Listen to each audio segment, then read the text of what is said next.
Are you ready for our study of the lunar Sabbath? All right. I hope so. We don't need to approach this study with any kind of resistance, reluctance, frustration. I'm reminded of something that the Rock Hakadesh said to me way back in the 1980s. I was driving down Mountain View Road, about to turn left onto County Road 12. I can take you and show you the place I was when I heard it on the inside. I heard, which do you do? Do you take care of corn, or does corn take care of you? And immediately I knew the answer to that. And it just seemed to flood the inside of me and brought me great joy because, as you know, we take care of corn first. You know, you break up the ground, you plant the seed, you fertilize it, you water it, you weed it, you protect it, you mound dirt up on it. But eventually, it matures and it takes care of you, right? And so what Yahweh was able to minister to me that day was this, that it's going to be the same way with the words that I speak to you. You take care of them, you protect them, protect what I tell you, and then eventually it'll take care of you. And I've seen that played out so many times, multiple times in my life where he would say something to me or something, you know, you read in the Bible and all of a sudden you see something you've never seen and you just realize it's special, but you don't know why it's special. But then months later, sometimes years later, because you took care of that word, you get in a situation where you might have been vulnerable, or you could have been hurt, injured in some way. But the word that he gave you back then, because you took care of it, rises up and protects you and takes care of you. So that principle is going to be very true for us here as we embark upon looking at this subject. We may not see the need for studying it today, but there may come a day, week, or years from now when you'll need what we're going to be going over. Because you may need it to rescue a child or a grandchild or a family member or a friend, somebody that you love dearly. So take care of the word and it's going to take care of you. Also, let me say this as we start. I got to thinking about this morning, and it may have been triggered by the text I got from you, but I got to thinking about it, and we need to look around. And you need to see who's here with you. You know, there was a time Yeshua's mothers and brothers got concerned about him, felt like he was beside himself, and they went to rescue him. You remember? But they couldn't get in the house where he was, so they sent somebody else in, sent a messenger in, and the messenger approached Yeshua and said, "Your mother and your brothers are outside seeking you." And you remember what he said? Who is my mother and who are my brothers? They that do the will of Yahweh. So look around you. You'll see people whose desire is to do the will of Yahweh just like it's your desire. And that makes for a special bond. So be encouraged by that. You're surrounded by people who are like-minded. Well, all right. Let's go to the scriptures. We're going to look at first at Genesis chapter 1. And I will be putting these up on the screen. Genesis chapter 1, verse 14. And Elohim said, "Let there be lights in the firmament of the heaven to divide the day from the night. Let them be for signs and for seasons." And that word translated seasons there is the Hebrew word moedim. "And for days and years, let them be for lights in the firmament of the heaven to give light upon the earth. And it was so. And Elohim made two great lights, the greater light to rule the day, the lesser light to rule the night. He made the stars also. And Elohim set them in the firmament of the heaven to give light upon the earth, and to rule over the day and over the night, and to divide the light from the darkness. And Elohim saw that it was good. And the evening and the morning were the fourth day." All right. Now, keep that in mind. He set them in the firmament for Moedim. Then we go to Leviticus 23, verse 1. And Yahweh spake unto Moses, saying, Speak unto the children of Israel, saying to them concerning the feast, which is Moedim, of Yahweh, which you shall proclaim to be holy convocation, even these are my Moedim. 6 days shall work be done, but the seventh day is the Sabbath of rest, a holy convocation. You shall do no work therein. It is the Sabbath of Yahweh in all your dwellings. These are the Moedim of Yahweh, even holy convocations, which you shall proclaim in their seasons. All right, so we see Moedim got used, 1, 2, 3, 4 times in those 4 verses, and the Sabbath is listed among them. And then we have Psalm 104, verse 19. He appointed the moon for Moedim. The sun knows his going down. What I'm going to do this evening, as I have already told you, is I'm going to present to you, to the best of my ability, the lunar Sabbath doctrine as I understand it. It's not my belief. It's not a doctrine I hold to.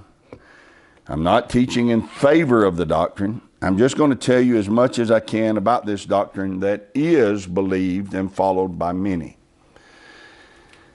I will not share tonight in this teaching the issues that I have with the doctrine. I'll do that in weeks to come. But tonight I'm going to present to you not my thoughts, but only what they believe, and to the best of my ability, as I understand it, why they believe it. I sincerely desire to use our time together tonight to fully explain this doctrine as it is taught and as it is believed. So let's get started. I read to you the foundational scriptures of the doctrine. Those first 3 scriptures are their foundational scriptures. There are more they use as proof texts for various purposes, such as to prove that the true Sabbath was forgotten or forsaken. There are scriptures they use to prove that the Sabbath was kept on the specified days that the lunar Sabbath doctrine teaches. And we'll get into those, but the 3 scriptures that I read as we started are the primary ones that lay out the foundational principles of the doctrine. So, the 3 primary foundational scriptures for lunar Sabbath doctrine are Genesis 1, Yahweh made the lights in the firmament to be for Moedim. Leviticus 23 lists all the Moedim, and the Sabbath is included in that list. And then Psalm 104 says Yahweh appointed the moon for the Moedim. That is their 3 foundational scriptures. Therefore, based on these 3 scriptures, it is their ardent belief that the moon has to be used. It must be used to determine when a true Sabbath is. They contend that we should only look to the lights in the firmament of heaven to determine Yahweh's calendar. They are of the conviction that to keep the 7th-day Sabbath, we are too dependent upon and too connected to the Gregorian calendar, which they say is pagan. They say we should only use the sun, the moon, and the stars as our calendar. And they contend that when we do that, we have to look to the moon for the Sabbath because the moon is appointed for all Moedim. And since the Sabbath is a Moedim, we have to use the moon to determine when it is. It reveals to us when the true Sabbath takes place. So we've laid the foundation by reading those foundational scriptures. Now let's identify the fundamental beliefs that establish their doctrine. The first belief is this one. Let's see. The moon determines all Moedim, including the Sabbath. So that is a fundamental belief. If the moon determines when all other Moedim are, it's absolutely necessary, according to their teachings, that the moon also be the primary way we determine when a Sabbath day is. The second fundamental belief is that all new moons are to be celebrated. This one is vital to their doctrine, because if every new moon is not to be celebrated, not to be marked, not to be observed, then the doctrine would unravel. So the fundamental belief of lunar Sabbath doctrine is all new moons are to be celebrated. Some of them will say it this way. There are three types of days. There are work days, Sabbath days, and new moon days. 3 days. Work days, new moon days, and Sabbath day. So a new moon day is not a Sabbath day, and it's not a work day. A new moon day is a category of day different from the other two types of days.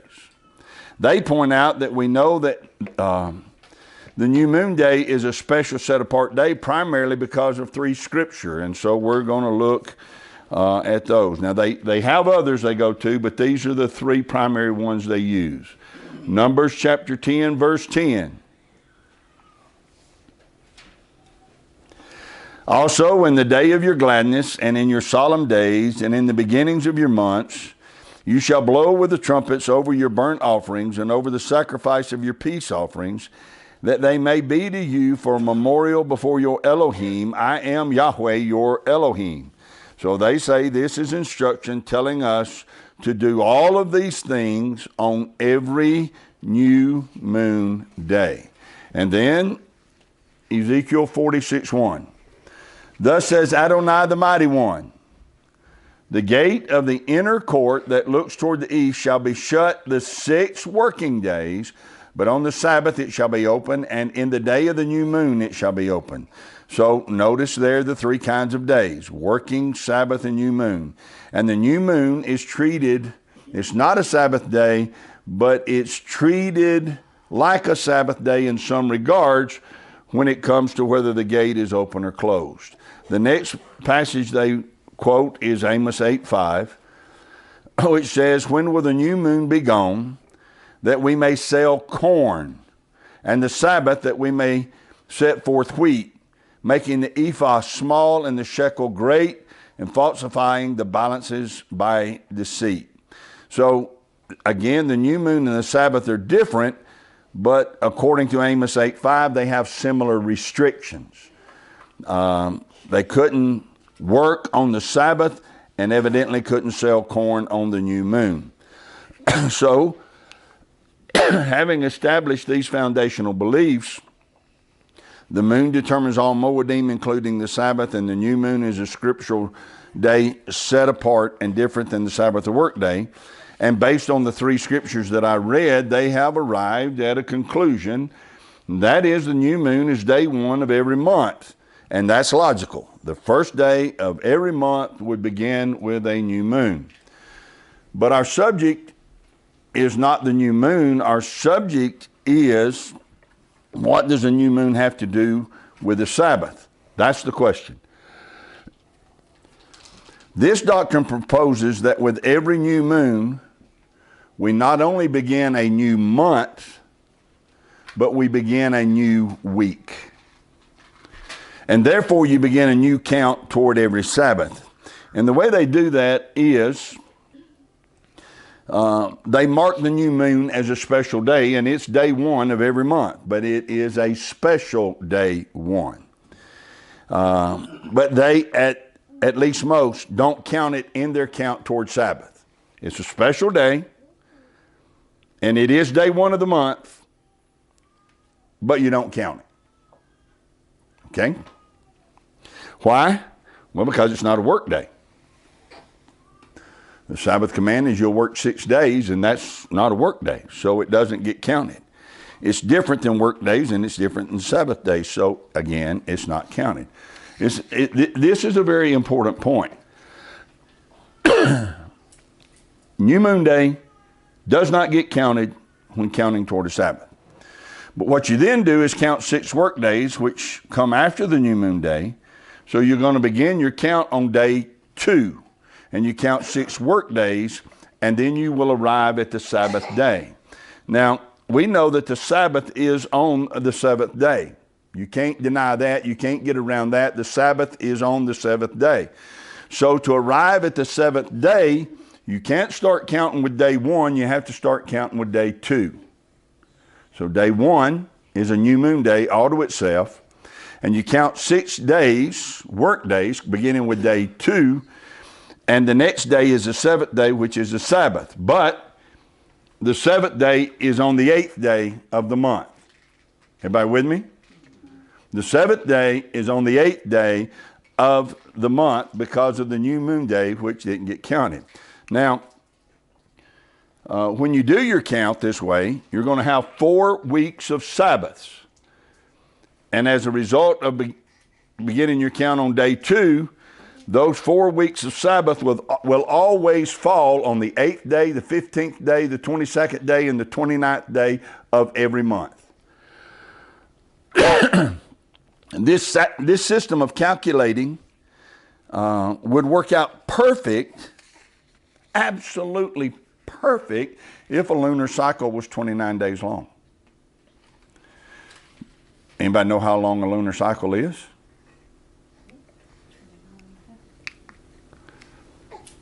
A lunar cycle is 29.53 days long, not 29 days, right? And because of that, there are some months where you will end up with another day that you have to acknowledge that it's there, but it becomes another day that you don't count when you're counting toward the Sabbath. So you got a new moon day and the 30th day, and you can't count either one of those when you're counting toward a Sabbath. For clarity's sake, let me restate all of that.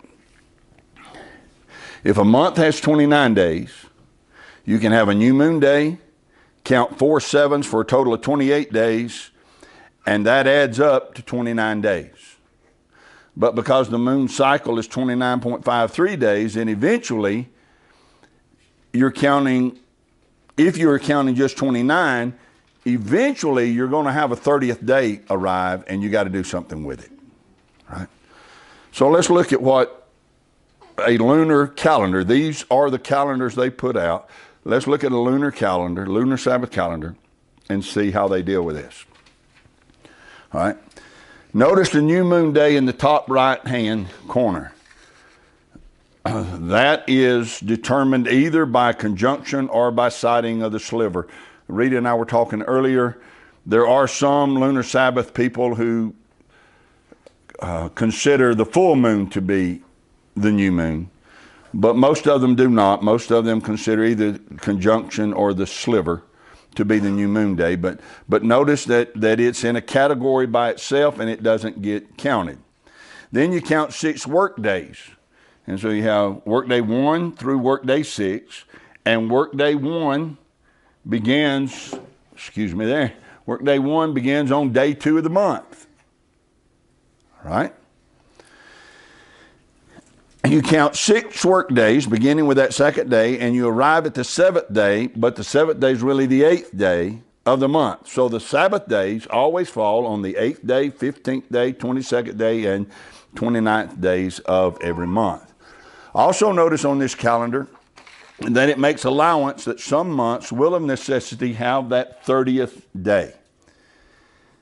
Because a month's not exactly 28 days, it's not exactly 29 days, it's 29.53 days. So occasionally, every other month, every 2 to 3 months, you're going to have to deal with the 30th day. So let's look at how that's done. Y'all look thrilled or tired. What I'm going to have to do now is take this calendar that they promote. I'm going to have to superimpose it upon a Gregorian calendar. Because that's the calendar we all have to use in order to function on a practical basis in the world. We all have to use it. Yeah.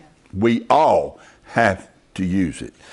I took a half a day vacation today so I could be better prepared for this evening. I had to request that. I did not send in a request to Calvin and say, I would like a half a day vacation on the 14th day of the 12th month. When would they have given me a vacation? December the 14th, right? I have to request that vacation day for Friday, February the 23rd.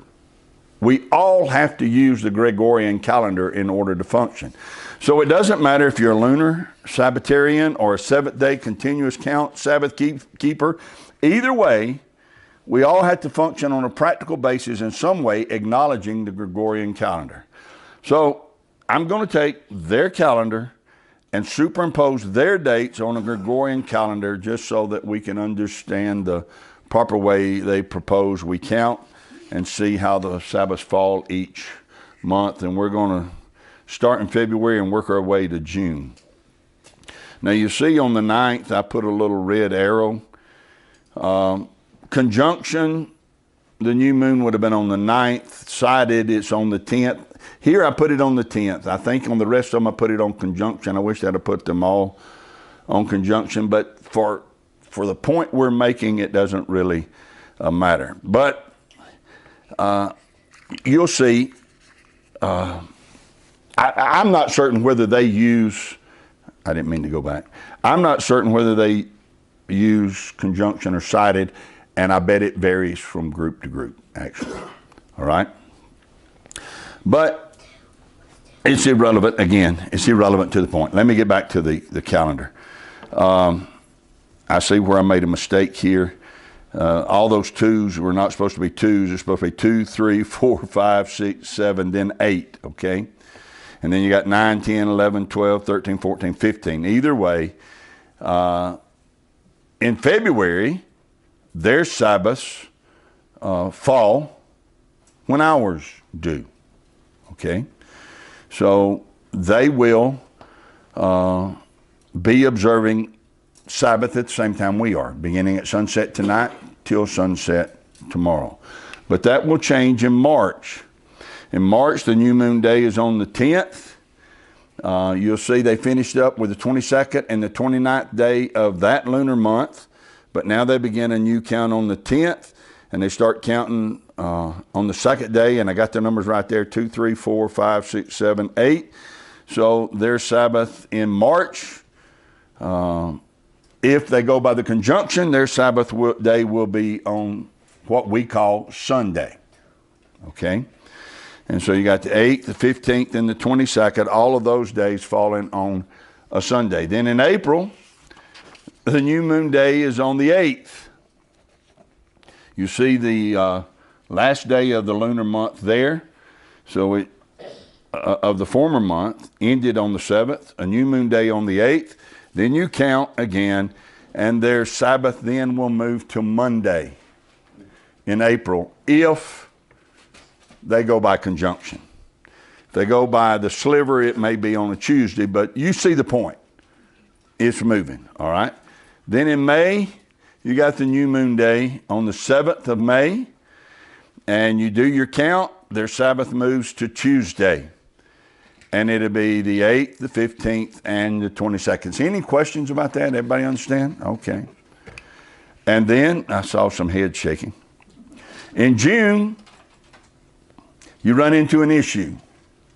If I'd used conjunction in February, we would have run into an issue in March, but I didn't. But in June, we run into an issue because you got the 29th day on June the 4th, and then on June the 5th, there's a 30th day.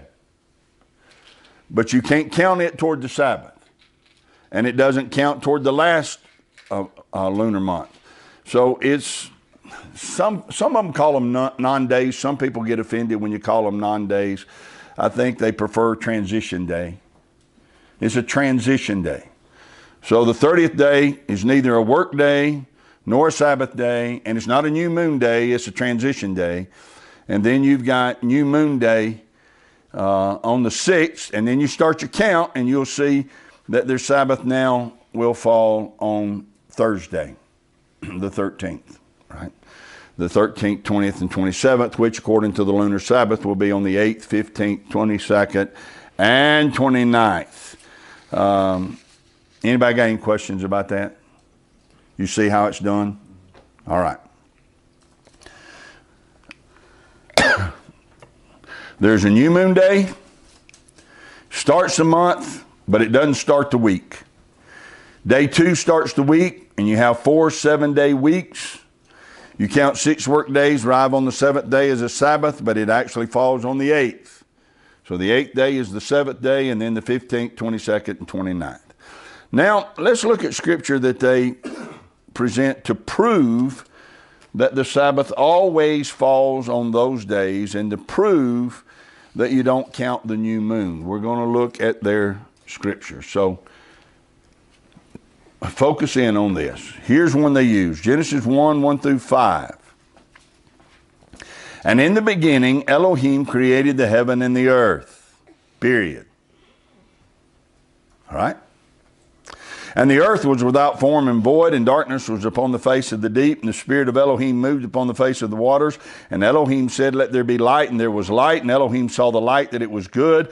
Elohim divided the light from the darkness. Elohim called the light day, and the darkness he called night. And the evening and the morning were the first day.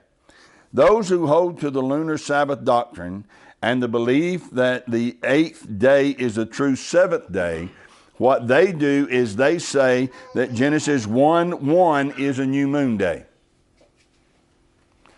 That Yahweh created everything, the heavens and the earth, on the new moon day, but he will advance upon it beginning on the 2nd day. Are you with me? All right. So what is called day 1 in Genesis 1:5, the evening and the morning were the first day, is called day 1, but on the lunar Sabbath calendar, it would actually be day 2, because they say it's the first work day. The new moon day in verse 1 was not actually a work day. He advanced upon it beginning in verses 2 through 5, and so Genesis 1:5 calls it the first day. It's actually the 2nd day. All right. And so then when it says that Yahweh rested on the 7th day, that is the 7th day counting from the 2nd day, but it's really the 8th day. Everybody understand? Okay. All right. Thank you. Exodus 16:1. They took their journey from Elim, and all the congregation of the children of Israel came into the wilderness of Sin, which is between Elim and Sinai, on the 15th day of the 2nd month after their departing out of the land of Egypt. What do they say about the 15th day of every month? It's Sabbath. Thank you very much. All right. So 16:1, they say, is telling you that's a Sabbath day. All right. Now read on. Verse 4. Then said Yahweh unto Moses, behold, I will rain bread from heaven for you, and the people shall go out and gather a certain rate every day, that I may prove them whether they will walk in my law or no. And it shall come to pass on the 6th day, they shall prepare that which they bring in, and it shall be twice as much as they gather daily. Verse 6. And Moses and Aaron said unto the children of Israel, at evening, then you shall know that Yahweh has brought you out from the land of Egypt. At evening of what day? The 15th day. Okay. And in the morning, what day would that be? The 16th day. Then you shall see the glory of Yahweh, for that he hears your murmurings against Yahweh, and what are we that you murmur against us? So the point is, they start gathering manna on the 16th day of the 2nd month. Keep that in mind, and we read on. Came to pass on the 6th day. So if you start counting on 16 and you count to the 6th day, that makes the 6th day the 21st day of the month. They gathered twice as much bread, 2 omers for one man, and all the rulers of the congregation came and told Moshe. And he said unto them, this is that which Yahweh has said. Tomorrow, which would be the 22nd, is the rest of the holy Sabbath unto Yahweh. Bake that which you shall bake today, and seethe that you shall seethe, and that which remains over lay up for you to be kept until the morning. All right? Verse 24. And they laid it up till the morning as Moses bade, and it did not stink, neither was there any worm therein. And Moshe said, eat that today, for today is the Sabbath unto Yahweh. Today you shall not find it in the field. So their contention is that if you begin on the 15th, they start gathering manna on the 16th, then the 22nd day is the Sabbath that's being referred to here in verse 25. So the main points of Exodus chapter 16 are these. The first day to gather manna was on day 16. You count 16, 17, 18, 19, 20, and 21. That's 6 days of gathering. That means the Sabbath is on the 22nd. If the Sabbath was on the 22nd, there also had to be a Sabbath on the 8th. There also had to be a Sabbath on the 15th, and there will be a Sabbath on the 29th. Their doctrine states that this is a proof that the Sabbath always falls on those days.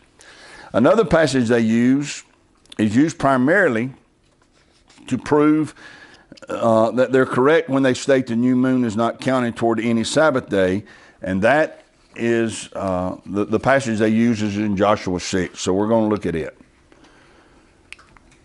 In Joshua chapter 6, Jericho was straitly shut up because of the children of Israel. None went out, none came in. So Yahweh said unto Joshua, See, I have given into your hand Jericho, and the king thereof, and the mighty men of valor. You shall compass the city, all you men of war, and go round about the city once. Thus shall you do 6 days. And 7 priests shall bear before the ark 7 trumpets of ram's horn. And the 7th day you shall compass the city 7 times, and the priests shall blow with the trumpet. So how many days are they walking around Jericho? 7. There you go. Now you can go and read the rest of the story yourself, but here are the points that they make.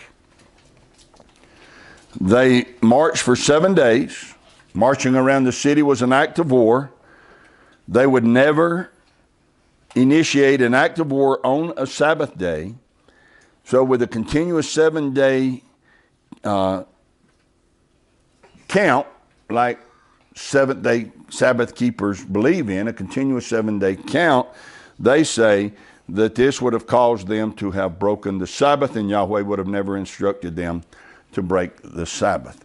Then in support of this doctrinal statement, they reference a passage found in the book of Jasher. Jasher chapter 88, verse 14. And it was in the 2nd month, on the 1st day of the month, that Yahweh said to Joshua, Rise up, behold, I've given Jericho into your hand with all the people thereof, and all your fighting men shall go round about the city once each day. Thus you shall do for 6 days. So they conclude from all of this that if the children of Israel march on day 1, which is New Moon Day, then for 5 more days they march. That brings them to day 6. Then on the 7th day, they march 7 times around the city, and they blow the trumpets, and the walls fall, and they conquer it, which would have been on the 7th day. Then they rest on the 8th day, which would have been a Sabbath. Y'all understand the reasoning here? If the 8th day was a Sabbath, that means the 15th, 22nd, and 29th days were also a Sabbath. Now, for time's sake, I'm going to move on. And I could go over other things that I've been told, other things I've read, other things I've heard, such as that the unleavened bread is a Sabbath on the 15th. Therefore, the 8th, 22nd, and 29th are also Sabbaths. I've been told, heard, or read that the Sabbath of unleavened bread on the 15th day of the 1st month and the Sabbath of the 22nd day of the 2nd month from Exodus 16 gives 2 months in a row that establishes for us, the 2 witnesses establishing for us that the 8th, 15th, 22nd, and 29th reckoning is the true way to figure the Sabbath. But rather than dealing with every little argument that's put forth, I'm only dealing with the main ones tonight. So let me move on from their arguments for the lunar Sabbath and move into their arguments against the 7th-day Sabbath. They're adamant that the 7th-day Sabbath, which is kept on Saturdays, which is based on the belief that there was a 7-day continuous cycle beginning in Genesis 1 and Genesis 2, began in creation, they are adamant that that is error. It's according to who you read or listen to as to the reasons they give for it being error.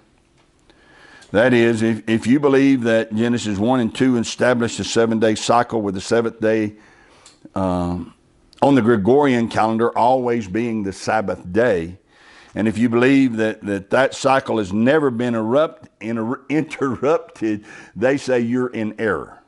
We're in error. And different ones offer different reasons that this is error. I'm just going to summarize what I consider to be the most prevalent reasons they give. Number one, reasons the seventh-day Sabbath keepers are in error is because there's no scripture stating that the 7-day cycle has never been broken. You can't go find a Bible verse that says the 7-day cycle never been broken. It's one of the primary reasons. Number two, the 7-day keeping of the Sabbath does not involve the moon, which is a blatant violation of instruction given in Genesis 1 and in Psalm 104. We'll come back to that later.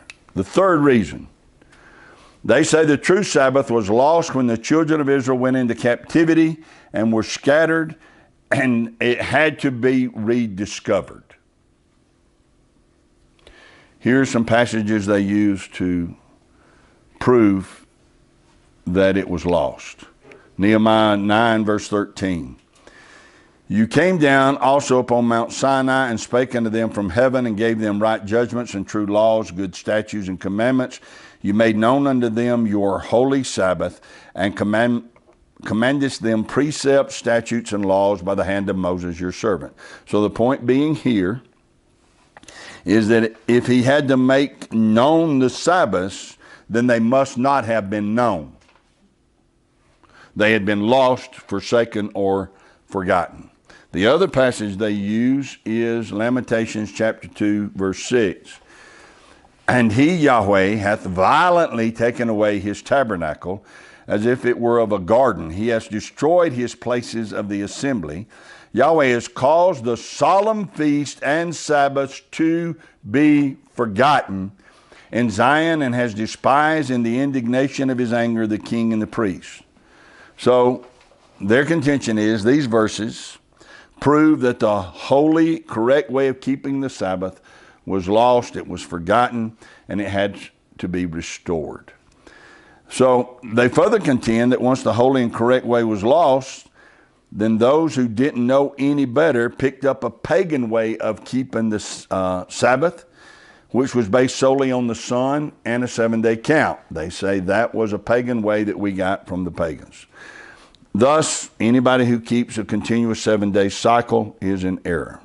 The next reason that they say that we're in error is they state in order to keep the 7th day, we have to follow the Gregorian calendar, which is pagan.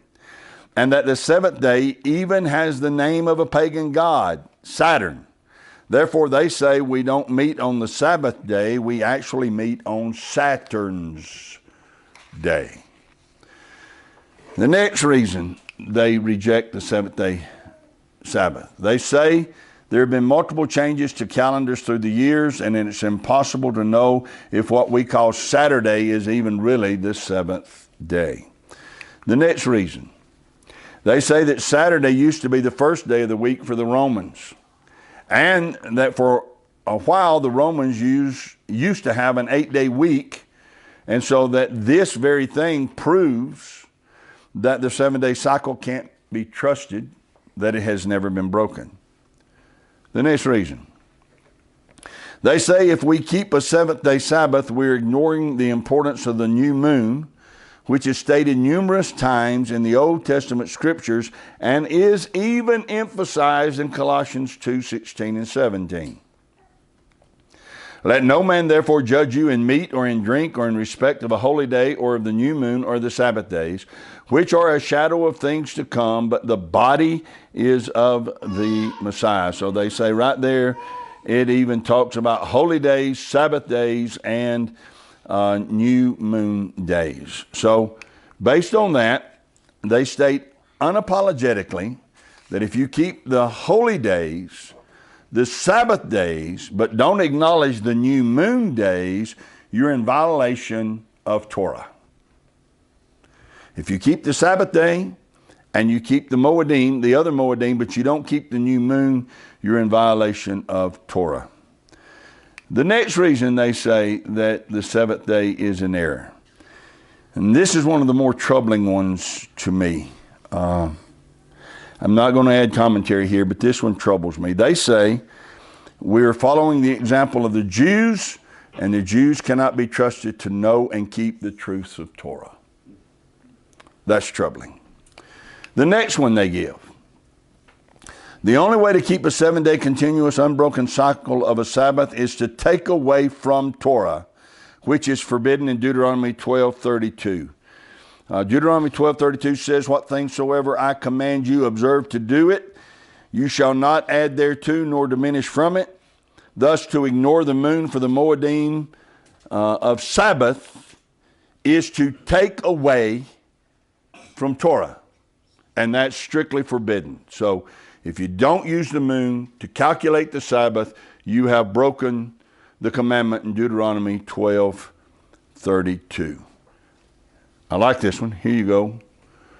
I've heard this more than once.